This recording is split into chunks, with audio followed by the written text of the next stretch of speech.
I'm Deborah Campbell from Deborah Campbell Atelier. We're an ethical brand, and the ethos behind Deborah Campbell Atelier is turning art into style with purpose for an ageless consumer. The reason I started Deborah Campbell Atelier was the disengagement that I had with fast fashion.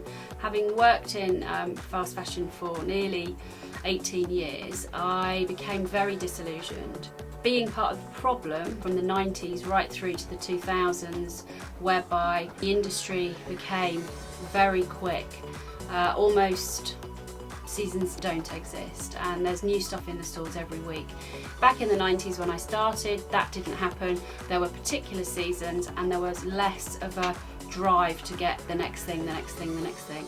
The industry was very different. A lot of garments were made in the UK, and around the end of the 1990s, many of the factories in London that we were working with started to close and production was sent offshore. While the industry maybe needed to change to a degree, that real kind of sense of creating something for the sake of it became overwhelming. Future female product, we've got a couple of designs in the font. So this particular one was Fiona Ray inspired, and we've used this print throughout our collections by evolving it, changing the colour, and I thought it'd be a really great idea to use the print inside the actual font, and that gives the product then an identity and certainly kind of connects it to Deborah Campbell Atelier, even though obviously Future Female is a separate blog series. The connection is within the branding and the design.